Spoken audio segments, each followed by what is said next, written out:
This week on Hometown Ghost Stories. Yosemite is known worldwide for its beautiful landscape that includes waterfalls and massive domes. What many of the park visitors are unaware of are the rumors of hauntings in the park. From evil spirits that may try to lure you into the falls or waters of Yosemite, to the spirits lurking in the woods, menacingly calling out your name. The entire park of Yosemite might not only be haunted, but cursed. Join us as we dive into the hauntings of Yosemite National Park.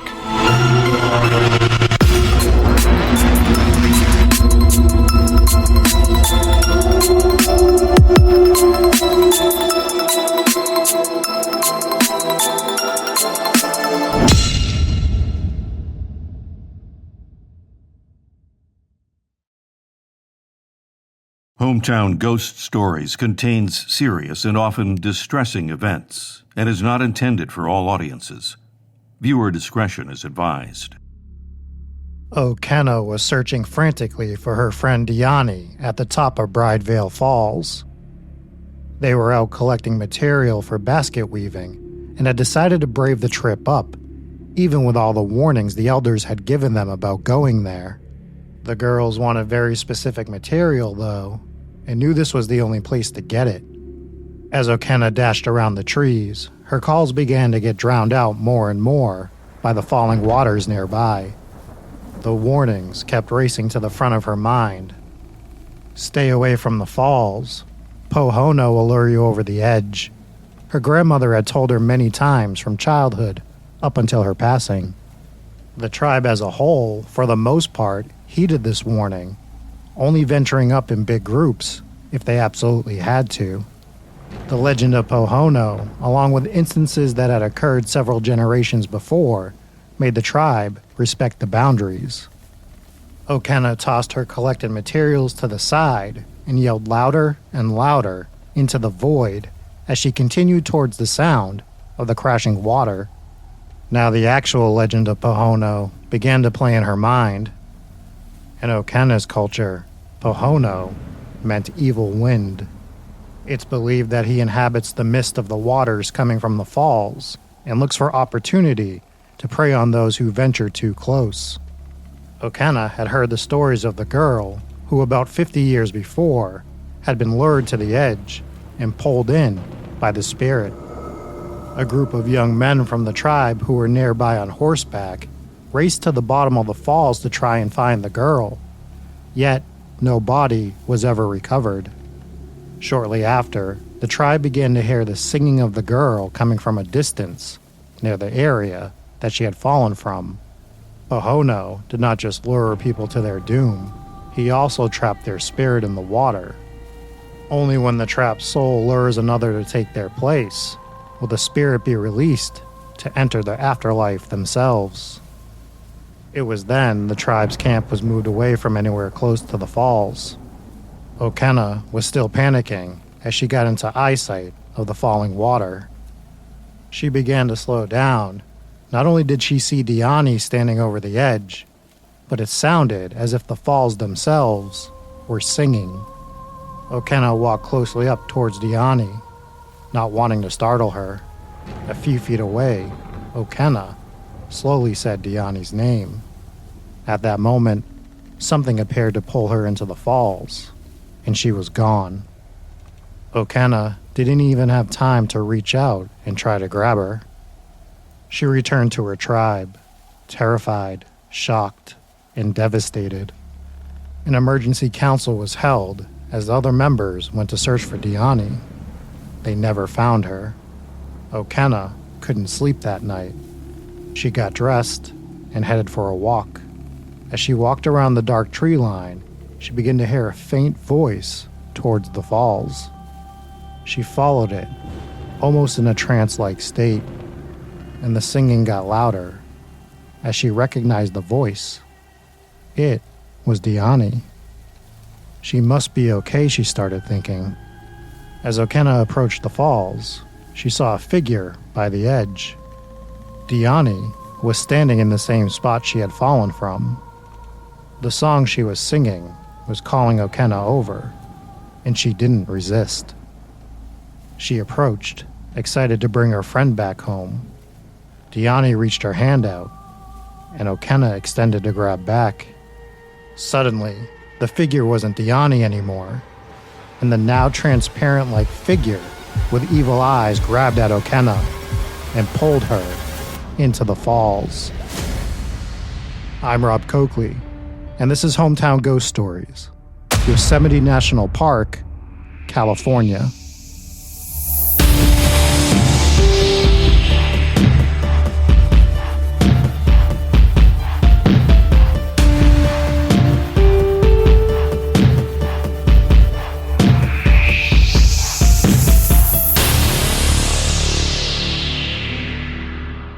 A national park stretching out over 1,189 square miles in California, Yosemite is known for its beautiful views. It's home to many natural wonders, including waterfalls and massive domes, such as El Capitan. While visitors of the park are there to see some awe-inspiring sights, what many don't recognize is some of the haunting events that go on at the park around them. In addition to the legend of Pohono laid out in the opening ghost story, there's another evil spirit haunting a body of water in Yosemite. Grouse Lake is a 20-mile round-trip hike down one of the more experienced trails within the national park. Back in 1857, Galen Clark, who was known as America's first park ranger, was exploring the area of Yosemite. As he approached Grouse Lake, he began to hear what he described as a wailing cry. He didn't believe it to be human and thought it be a puppy that may have gotten away from a local Native American tribe in the area. He began to look around, but couldn't find the source of where the cry was coming from. Later that evening, Clark would meet up with the tribe. After a bit of conversation, he mentioned hearing the cry to the natives. The men he was conversing with, expressions changed, and they began to look very concerned. They would tell Clark that a boy from their tribe had drowned there many years ago. Ever since his passing, his ghost had been heard crying and his apparition seen. However, the ghost of the boy is not friendly. If you get close to him while he's in the water, he attempts to drag you in and drown you.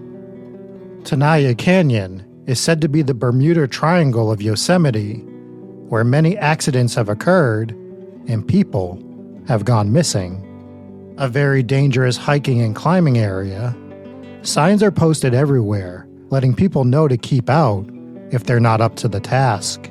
The area was the site of a bloody battle when a Mariposa battalion tried to forcibly remove a Native American tribe in the early 1850s. The leader of that tribe was Tanaya. After losing the battle and watching his son be executed, it is reported Tanaya said the following, quote, "You may kill me, sir, but you will not live in peace. I will follow in your footsteps. I will not leave my home. I will be with the spirits among the rocks, waterfalls, rivers, and winds.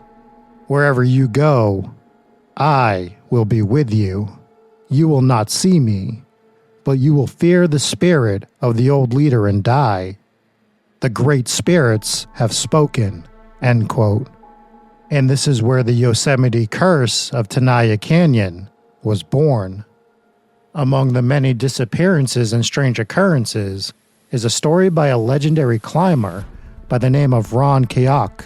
One evening, while camping on a cliffside before another day of climbing the canyon, he was awoken by someone pulling on his sleeping bag. Ron would say the following in an interview, quote, "It's hard to explain. It was like someone was teasing me or something.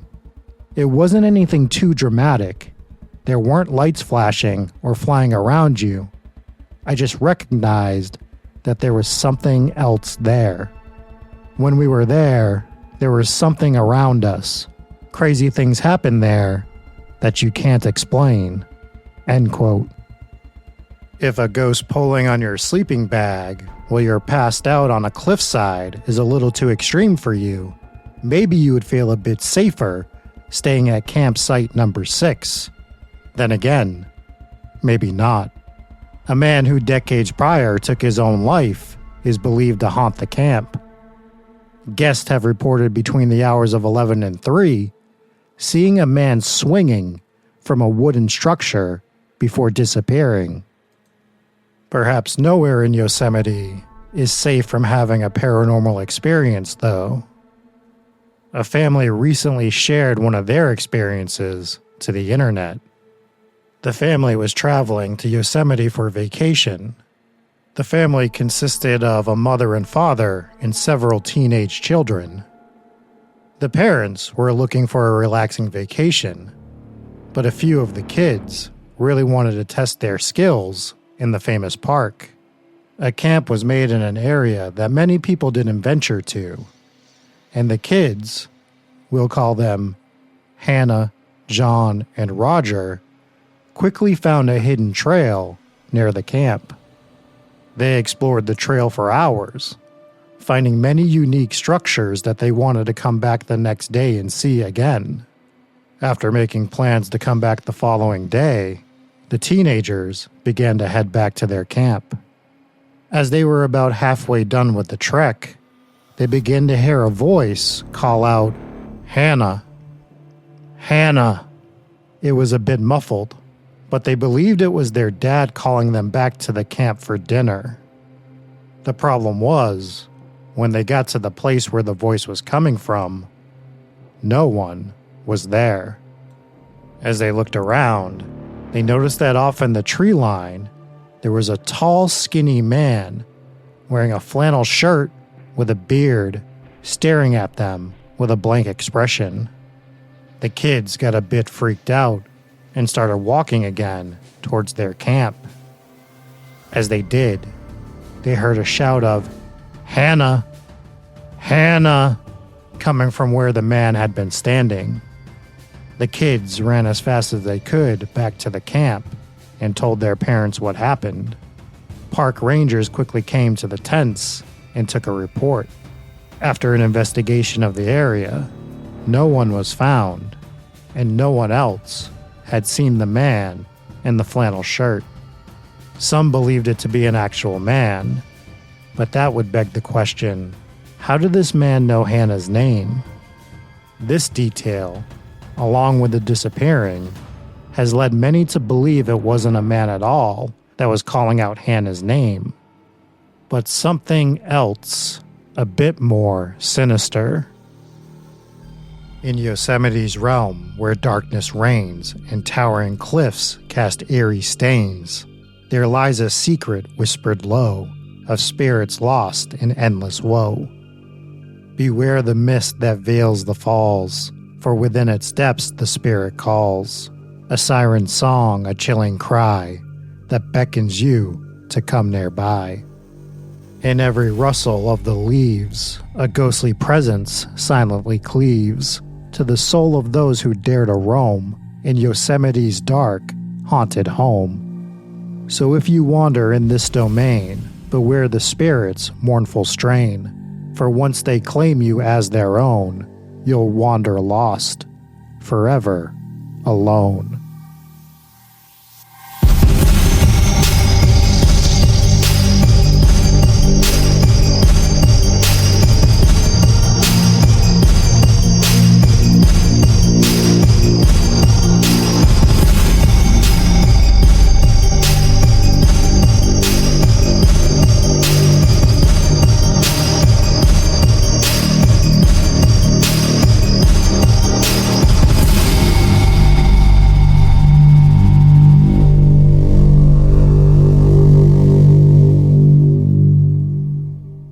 What is going on, ladies and gentlemen? Welcome into Hometown Ghost Stories, episode number 123. I'm Jesse Wilkins. I'm joined by Rob Coakley. Hello, Rob.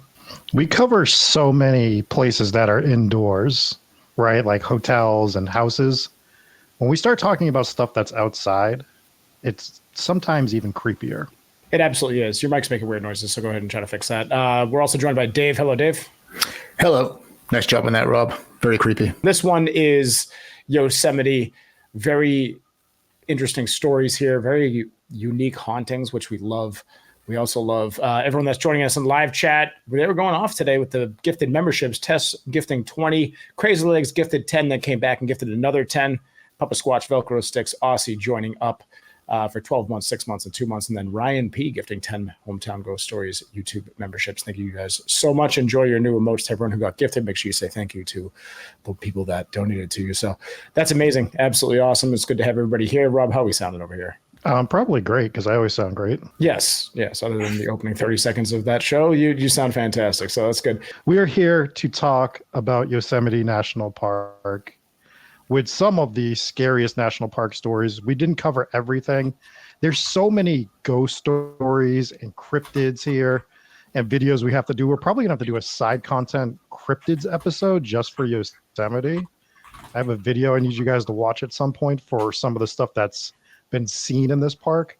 But tonight we are exclusively going to focus on some of the ghost stories as opposed to trying to get everything, right? Right. Absolutely. And there's enough there that we can absolutely cover the spots that you talked about. A few haunted campsites.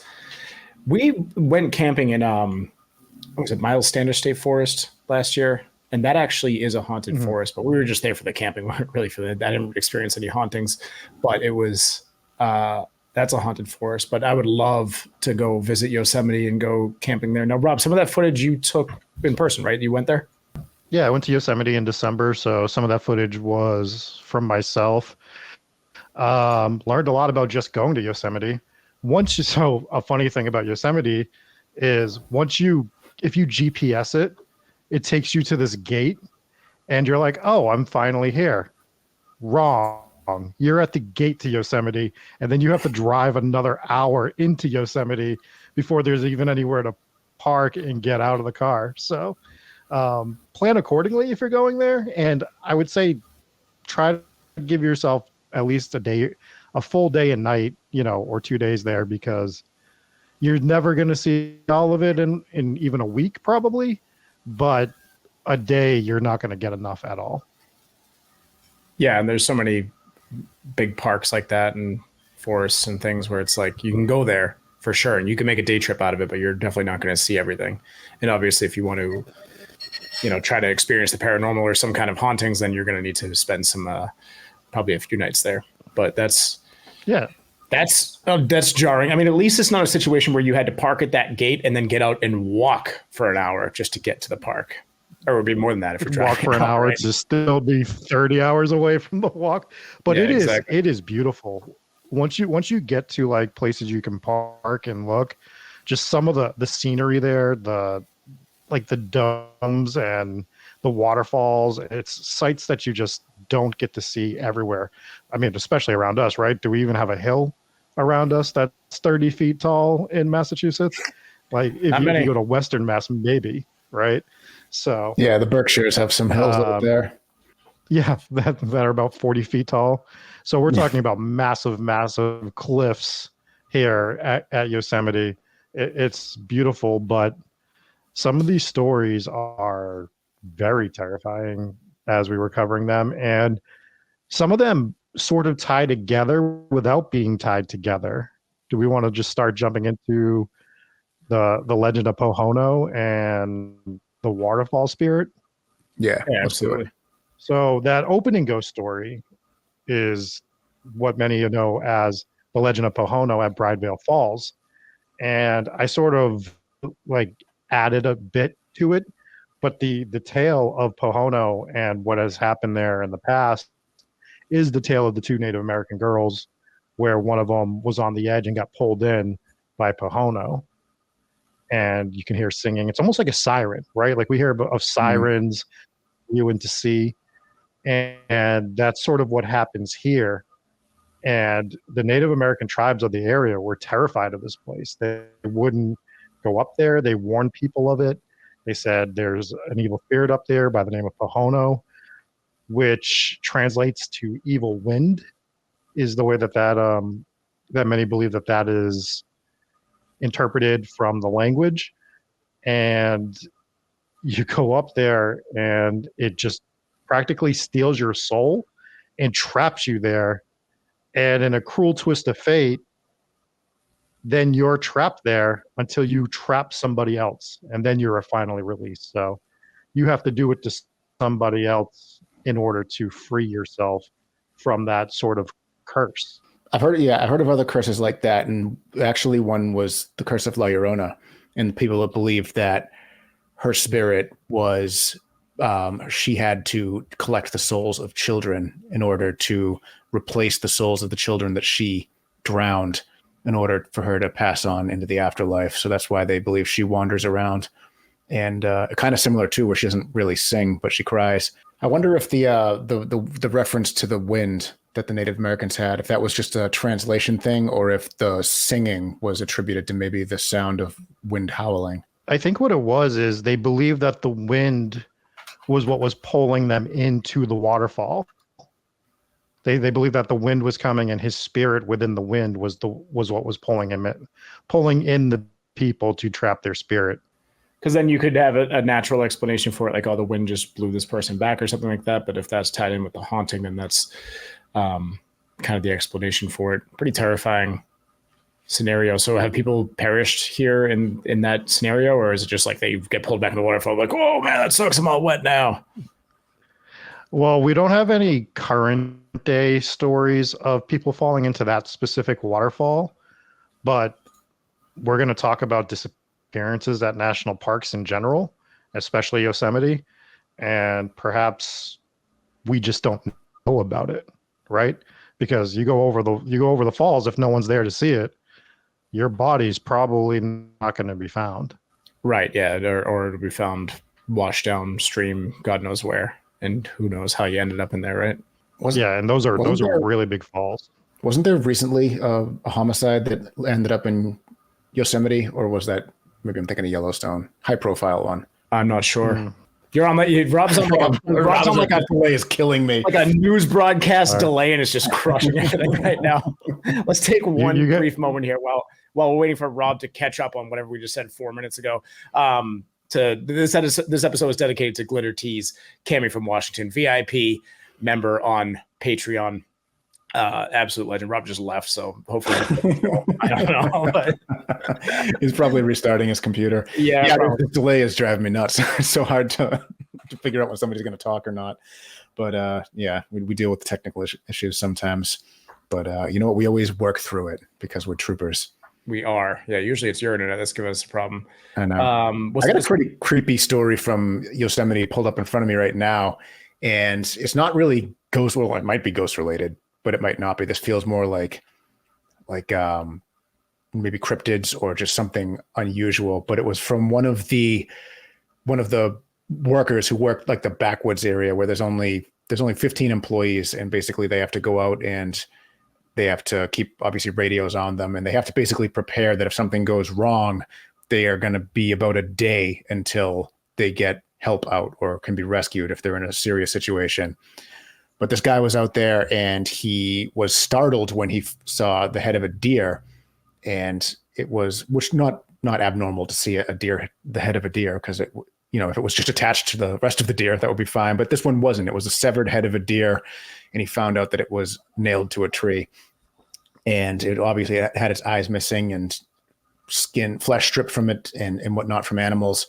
But it was alarming because of the way he found it, which meant somebody did it intentionally. And on his way back, he came across another one in a further state of decomposition, also severed. He said it looked like it was severed with a knife or an axe or something. And on his way back, he came across 4 more severed deer heads, all in the national park. And he was terrified. He never found out what it was, but he said the final one, and he didn't know if it was just dusk playing tricks on his eyes. He said the deer head had turned and followed him as he walked by. Oh no! So that is horrifying. Absolutely terrifying. Poor deers. Yeah, that sounds ritualistic. Maybe, I don't know if they tied it to any kind of cult-like activity, but anytime you deal with some sort of mutilated animals in a national park or a forest or something like that, a lot of times it gets attributed to cult activity. Well, there was that ranch in Utah, right, that they do the big show about. The name of it is escaping me at the moment. Skinwalker Ranch. Skinwalker, yeah, exactly, where they're finding hollowed out cattle and stuff like that. So that, I mean, could be cult activity, but they also, the big theory there is paranormal. Yeah, and then you also had the same thing in the Freetown State Forest. They found a bunch of That's right. mutilated cattle that have been drained of their blood and stuff. So you could always do that. I mean, my first reaction when you have a deer strung up would be a hunter, but they're not nailing just their heads to a tree. That is so concerning. And there's just the thought of that deer just kind of like watching you as you walk by. I mean, after the second one, I'd be out. After the first one, I'd probably be out, but the second one, I'd be like, nope, I'm gone. Yeah, but you can't just be out because he's days into this park. So well, he was on his way out. That's the thing, is I always take a helicopter into these things. So I would just get back on my helicopter and I would be out. Yeah. Yeah, we do know you like to fly everywhere. I do. Yes, that's also true. That is I'll true. go anywhere without my helicopter. There's also a serial killer tied to Yosemite. Ooh. Oh, there's many serial killers. There's many disappearances. It's got everything, man. Yeah, I can imagine. This is a long article, so I'm not going to. I was about to just fire off and start reading the article, but now I'm still scrolling to the bottom, so I'm not going to go through the entire thing. But maybe we'll break it down and do a side content on it. But that's not something that is absent from this park. Is serial killers and bodies being found. Blomy says y'all know nothing about poaching. They will sometimes take the tenderloin and leave the entire carcass or cut off the antlers for a trophy. Obviously, you can't take the whole deer, but are they nailing the heads to trees? Like, is that something that poachers are doing?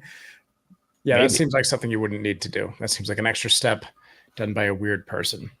Serial killer stuff, right? They always start with animals. I don't know. It's scary stuff.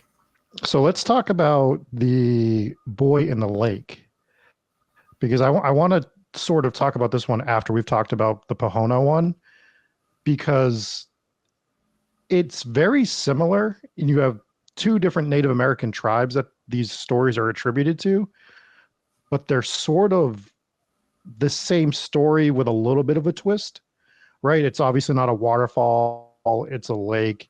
And this is a written account in the 1850s by Galen Clark, who is known as America's first national park ranger, or first park ranger, right? So he was taking accounts of the land and everything. He wasn't sitting there writing paranormal stories. He was going through and just marking what was going on within this park. And he starts writing about hearing this like cry, thinking that it's a puppy more so than a person. And he's like kind of looking around for it. And the local tribe kept dogs, probably hunting dogs or something to that effect, right? As they did back in the day, and he can't find it. So he knows the tribe. He comes across them that night, and he's talking to them, and it comes up. He's like, I was at the lake. I heard this cry. I thought it might have been one of your dogs. One of the puppies might have got lost, and I couldn't find it. And the entire tribe just sort of stops, right? Almost like a record scratch, and just kind of looks at him and goes, that wasn't a dog. If you were at Grouse Lake, or whatever they referred to it as back then, that was a boy who, from our tribe, died a number of years back, and his spirit is still in the water. But the twist is, it's not a friendly spirit. It's a spirit that tries to lure people in the water and drown them. Oh my God, it's like a lake kangaroo. It is like a lake kangaroo. So they're scared of the lake, obviously, and I just wonder if this is a case of their culture not having like a demon to attribute it to, and maybe that's how the little boy died, and then the demon was just using that form to drag them into the lake, right? Like, it's like, well, this is an unsuspecting thing. People are going to want to help a child. I'll use the form of that boy that I already lured in here to start trying to lure other people into this lake. And if it's almost more of a demon than just a spirit of that boy. This is kind of like that. It's actually very similar to that story in Yellowstone about the spirit that lures people into the geyser. That's what this reminds me of. Oh yeah, that story was so eerie. Similar. So eerie. And that makes more sense, right? It makes more sense that it's something posing as the young boy, because what young boy, like, I mean, I wouldn't rule it out, especially if it was like a sudden death or something, but what young boy turns into it like a monster like that in the afterlife? Can't rule it out. We don't make the rules, but for that to happen there and it's just luring people in or attempting to lure people in is such an eerie and evil thing to do. That's what I'd lean towards, is definitely something malevolent that probably lured the boy in to begin with, and then maybe used his spirit or his form or something like that to continue doing the same thing. Just another thing to warn your kids about when they go to the park or go to the lake is don't get lured in by ghosts. Mm-hmm. Yep. Don't drown. I'm just going back to the whole don't go in the water thing. Exactly. Stay out of the geysers. But the great point about that is water people are naturally lured to anyways, right? When you go to a national park, you want to go see the waterfalls, you want to go see the ponds, like you're going specifically on trails to take you these places. That's what you want to go see. You obviously want to see the rest of nature, but you are still going to see bodies of water. And I wonder, we're talking about a giant, massive plot of land, right? Like I don't even remember the full square mileage, but it's a lot. At least five. At least 5 miles. It's at least 5 miles long. But you're going there, and we're seeing paranormal activity all throughout the park, but really concentrated in the water. And these are places that people are going to. So are we just noticing it more because people are going to these places a little bit more than the middle of the woods that doesn't have a trail, right? And we talk about this all the time too. Just because we're not going there doesn't mean that paranormal events aren't happening there. And we have a couple tales like that coming up as we go through what was going on here. Absolutely. For those of you wondering, it is 759,000 acres, over that. So over 750,000 acres, and that's about 1,187 square miles. That's crazy. That's big. That is. I was close. 5 miles, give or take. Yeah. You definitely didn't go over, is what we can say. So you didn't lose prices right by those rules. So do we want to talk about a campsite? Let's do it. Let's do that. Yeah, absolutely. So campsite number 6 is considered to be one of the more haunted locations in terms of where you can actually go camp. And it's one specific ghost, and it's the ghost of a man who, like many others we've heard before, took his own life. And I was trying to figure out, they said that he did it by using a wooden structure at the camp. And I wasn't sure if there's like a building there. I couldn't really find any pictures of campsite number 6 or what it was that he used. But regardless, people that go and they camp there, they say between the hours of 11 and 3, sometimes you can hear somebody walking around that's not there. You hear like noises, and some have seen the full body apparition of this man just hanging from this wooden structure. And it's been very specific that it's between the hours of 11 p.m. and 3 a.m. consistently. So those are the reports from multiple people. Yep. You can see that 3 a.m. time all the time in haunting, in any kind of haunted situation for obvious reasons. Mostly demonic. Yeah, the witching hour. So there's some do you consistency think there. There could be something demonic, Dave? Yeah, I think it could be demonic. I think more likely that this sounds like malevolent Native American spirits in this land, personally, just with all the obvious ties that we heard from your beginning ghost story there. But for me, it will be something more along those lines, which I guess they have their own demons, but they don't refer to them as demons because of they have a different religion. But I think so. As far as a malevolent spirit, absolutely. Or a curse, right? Which we do have a curse on Yosemite. So the curse is the curse of Chief Tanaya, right? Who gives this, he's in a battle with this brigade who's trying to run them off the land, his tribe. And we hear this big rousing speech he gives before he dies. And I read it. And I think I'm going to throw a little cold water on that speech, because the writer of that speech wrote it about 40 years after this battle had commenced. And he had already written what he said that Tanaya had said 40 years before. And it was a much shorter version of that big rousing speech that he gave that I read out. And he still wasn't even there. So I think this was a writer who was like, you know what? I didn't really like the words that I chose there. I'm going to go back and write it a little bit better. But we will never know for sure if it was real or not real. Yeah, it's not like over time he's like, you know what I remember? I remember he said a lot more stuff. And it was much more awesome. That's not really how those things work. Yeah, the longer I wait, the more details I recall.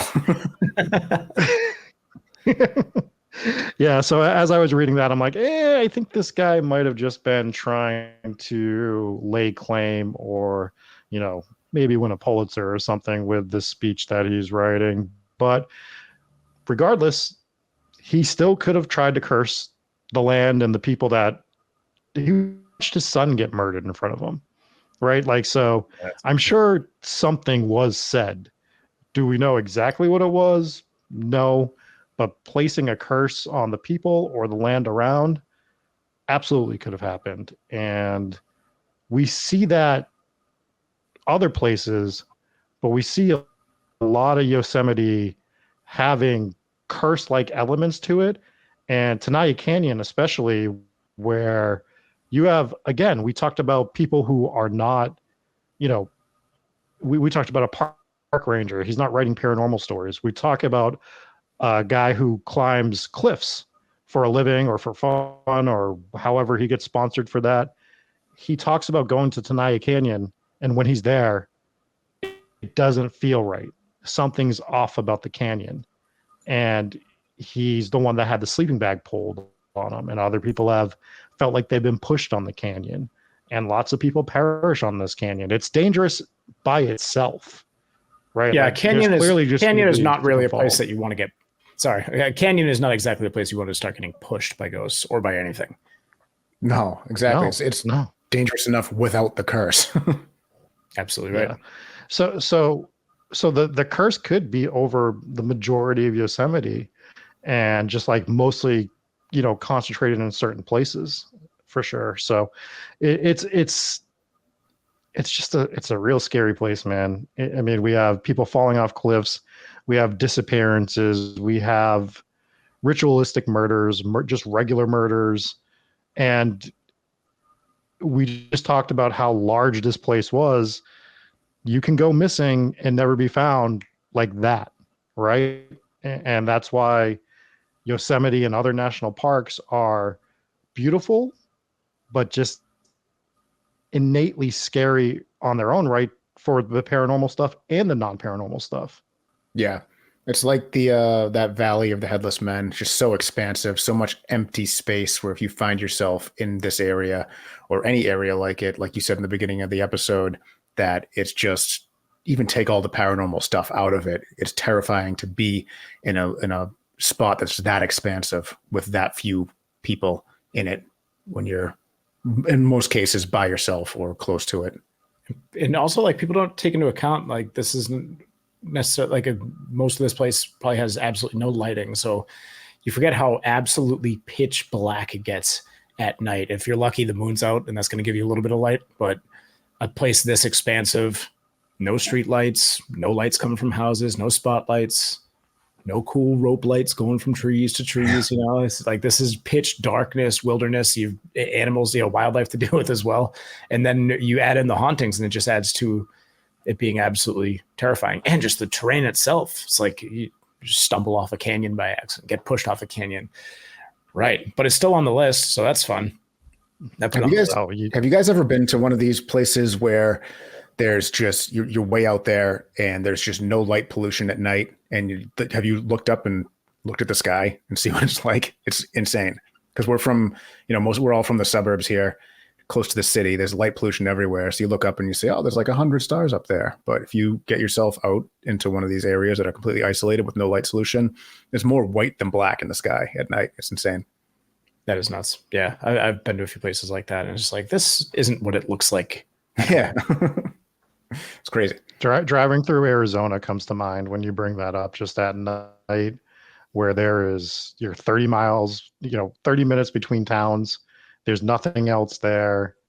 And you just look up and you can almost just see, like, it feels like you're looking at the entire universe. Obviously you're not, but you just, to your point, Dave, you say like 10 to 20 times more up in the sky. And then you worry about what's lurking out. Yeah, exactly. So, and then you start worrying what's lurking out and about that. If something were to ever happen, your body will never be found, and it'll be shining underneath these beautiful stars, and no one will see it. Yes. What a waste. What a waste. All right, let's talk about this family's ghost story, because I want to know what your theories are on this, and we'll summarize it really quick. This family goes out, and I believe they were from South Africa. They came over to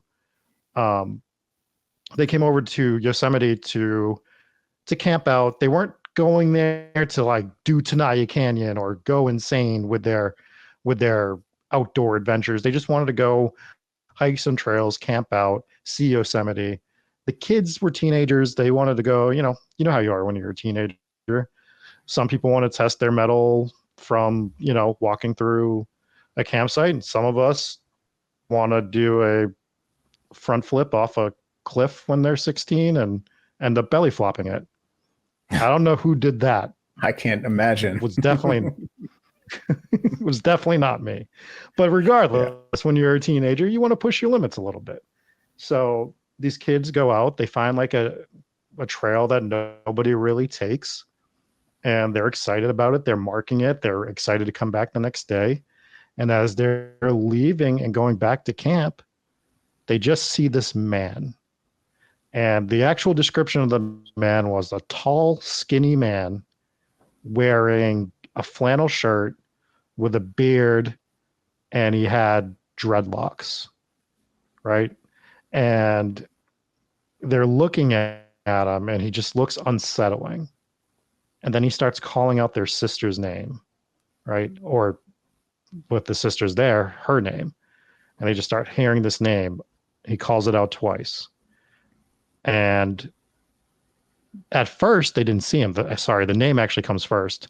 They think it's the father, and then they turn and see the man. So now you're just like on your back foot at this point. And they start running back to camp, and the name's getting called again. And they go there, they call the park rangers, everyone's looking for this man. They don't find him. And a lot of people thought it was something paranormal, like something was taking a physical form to scare these children, scare these teenagers. And some are saying that it was just the guy that was in the woods. But then you have to wonder how he knew the name. Yeah, I mean, if you start with if you start with the skeptical side of it, it could have just been a creep in the woods. Because why is some stranger just trying to get the attention of a teenager? And he could have possibly heard their conversation and heard one of them call the other person's name, right? So that's number one. But the elements of it sounds like he was far away. Maybe he couldn't hear them. And then it's like, how the hell does he know who she is? And they didn't recognize the guy. So that leads me to think that it could be paranormal. It's definitely a very creepy story. You never want to run into some weird guy dressed like the redheaded hitchhiker of Route 44 in the middle of the woods, especially, creeping on teenage girls. Like, it's everything about this story is scary or not. Whether it's a human, whether it's a ghost, they did the right thing by turning and running, because there was nothing good was going to come of this story. Right. Yeah, it was the name part that caught me, because it's like the whole story sounds like just a weird dude in the woods, except that he knew her name. I hadn't even considered maybe he heard their conversation. That's a good point. So that would kind of debunk that possibly, but that's a pretty unsettling detail for him to know the name. And now that he does know the name, so if it is just a guy and he heard the conversation and now he knows the name, why are you calling to them? Why are you bothering them? Right? That's weird. Yeah. Well, all right, then let's look at the potentially missed thing that could have happened here. Maybe Hannah dropped something. maybe she dropped a flashlight, and he was trying to get her attention. And he's like, Maybe she dropped her wallet. Yeah, I got you right to you. Hannah, this is yours. And they're just running away. He's like, all right, whatever. My wallet now. Yeah. So he got This a teenager's wallet, this and he probably story, got a Blockbuster rental card or something out of it. Who knows? yeah, that's what teenagers are carrying around nowadays is Blockbuster rental cards. Was it? I thought this was an older story. No. No, it's more recent. This has happened in the last like 10 years, I think. Okay, I'm If I sorry. So she recall was carrying correctly. around her. She was carrying around her Netflix rental card. Yeah. I know how the internet works. So this story kind of brought me down a rabbit hole looking at some other stuff. And I'm going to bring up the redheaded hitchhiker of Route 44 because he was wearing a flannel shirt. And I have to read more into it because it's almost like I think the guy wrote a book on it. But talking about paranormal entities that show up in like a flannel style shirt is more frequent than you would.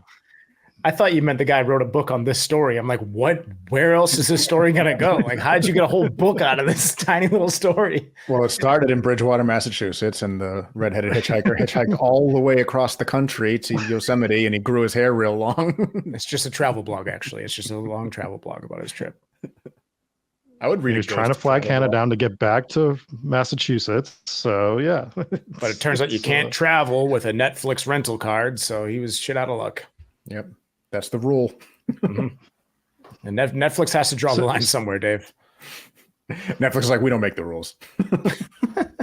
So this author, and we'll dig into this more in the future, but more so, I just wanted to bring up the fact that there is a going theory that paranormal entities are showing up more frequently with a flannel style shirt on, which is, different. So I want to dig more into that and present that at a later time. But I wonder if there's something to that with the manifestation of certain entities like getting drawn to that for some reason. I don't know. It's an interesting take that we need to explore a little bit more. Are we still talking about the flannels? Yes. We should have all wore flannels tonight. Well, flannels are comfortable. So in the afterlife, I hope I get a flannel. I mean, yeah, some of these ghosts that are just completely naked. Like, I hope I'm not that ghost. Thank God it wasn't that ghost tracking down the teenagers in the forest. That's even more alarming. Yeah. I mean, but that's kind of the hauntings that we covered for this specific episode. Like I said, in the future, we're going to do more for Yosemite, whether it's cryptids, a few more hauntings. But I always find the national parks to be just different, more so different than anything. I love everything we cover. We're going to always talk about hotels and houses, but Jesse, as you know, and as some of our Patreon members know, you had to go walk around a haunted forest, right? So yeah, what's funny about that, and we'll discuss that obviously when we drop the actual Hinsdale episode. It turns out the trail that I was supposed to walk was like a straight line, and I immediately veered off to the right. Now, granted, I walked into like a little thorn branch, and that threw me off a little bit, but I almost got my dumb ass lost in the forest when all I had to do was walk in a straight line, turn around, and walk back. And I still just wandered off into the wilderness. I'm like, I actually have no idea where this tree is, but we'll go over that as we go over the Hinsdale episode. Was there anything else we wanted to discuss? Oh my goodness. Tess just came in and dropped $50 in super chat. Says, I think we should plan a HTGS day trip to Yosemite. I have to go to work. See you guys in Discord. Tess, thank you so much. Donated, gifted subscriptions on YouTube memberships, and then also dropped a $50 donation. By the way, you paid for the Uber last week, and that was amazing. So thank you so much, Tess. You're an absolute legend. Completely threw me off. I don't actually remember what I was talking about. Oh, was there more hauntings? No, but I just want to expand upon your point. We're laughing about you getting lost in the woods right away, right? But that's a much smaller scale. So think of how easily you can get lost in Yosemite if you were able to get lost within 50 feet of the woods. Just getting yourself turned around in a place like this could happen so easily with that, even to people that are experienced, right? So absolutely, these places are beautiful, but they are dangerous. They are. Yeah, I went hiking through Blue Hills in Massachusetts, which is obviously nothing. Speaking of dangerous. Yeah, nothing compared to Yosemite. But I was with my brother-in-law who knew where he was going, and after like the first 2 miles, I'm like, thank God he knows where he's going, because I have no idea. We had taken so many turns and everything. I'm like, I got absolutely nothing. So if I was without a GPS or a phone or something like that, and I was without him, if we had gotten separated, I was screwed. So imagine it in this scale, a 5 square mile forest. That'd be amazing. Go ahead. 5 square miles is pretty much Blue Hills. If you're ever lost on Blue Hills, just walk down. You'll get to the bottom. It's hills, so it goes up and down and up and down and up and down. You know, yeah, it's like 3 or 4 hills. Yeah, it's not impressive. I'm pretty upset that I brought that up. So I'm ashamed of myself. I actually love hiking Blue Hills. It's nice. I don't know if it's haunted though. I don't know. Wachusett is. We covered Wachusett. A long time ago. Lucy Keys. Oh yeah, that was Wachusett, wasn't it? Sure was. Look at that. Anyways, this is a big week. So we went to Pennhurst. So I want to thank everybody who came out and visited us in Pennhurst. Yes. We met up with quite a few of our listeners, which is always so cool to see people in person. Still blows my mind that people actually listen to the show, especially a show like today where we got Rob on a fucking newscast delay. But you know, we're working through it. It's gonna take some heavy editing, but we're gonna figure it out. But that was such a good time. Lots of new merch. There's some new merch available as well. The shot glasses were a huge seller. Huge shout out to Kate, who handles our merch, and she showed up. And for the first time, we had a professional actually like set up our table. And the difference between having her set it up and what we do, which is we just lay all the shit on the table, like, oh, look at our stuff. She's got like boxes and like levels to this and lighting and stuff. We're like, oh, okay, yeah, you do everything. Yes. And, yeah. But it was it was a hell of a time. Really good turnout. It was rainy and it was still thousands of people there. Absolute banger of a convention. Always a good time at Pennhurst. So we enjoyed it. We dropped some footage on Patreon. So if you're a Patreon member, you can go check it out. Little walkthrough footage of Pennhurst. Obviously, we were there last year and we did a full episode on Pennhurst. I think it was like episode 88 or something like that. So if you haven't already, go back and check out the Pennhurst episode. It's a sad one, but you can listen to that. And we'll be doing, I think, maybe Ohio next year. And then we'll probably end up back at Pennhurst again in the following years. So if you haven't seen it yet, highly recommend you go visit Pennhurst. They're always doing something over there. So it's not even like if you miss this convention, you can't go do it. Don't just show up. Security is tight and they are serious guys. Don't just show up at Pennhurst unannounced. You will get booted and executed. So you got to be careful with that. But it was a lot of fun. But this is still a big week. This Friday, we are dropping our first ever full-scale investigation episode for side content. The Hinsdale House, we've been previewing it. We've been talking about it. And there's no discussion portion, really. This is basically start to finish about a 45-minute fully edited version of our investigation on the Hinsdale House. We got some very cool evidence. We're very excited to share it with you guys. So that will drop this Friday as side content. Now, for audio listeners, it is not going to drop on the audio feed because it plays like a TV show and it does not play as a podcast. So we're going to encourage everybody. We'll drop more details on Friday on the audio feed, but we're encouraging everybody to go over to YouTube and actually watch the investigation. So very excited for that. Absolutely. Worked hard on it. Rob worked hard on it. Oh, fuck you, Dave. I worked hard. You're the only one who didn't work hard on it, but you were in the episode. I showed up. Yeah, me and Rob will probably put in a combined 80 hours of editing on this video. So it took some work. Yeah. But yeah, it was a lot of fun. But it was great. What a fantastic investigation. We'll get more into it when we actually drop it, because I think we're also going to do a regular episode on it. Is that correct, Rob?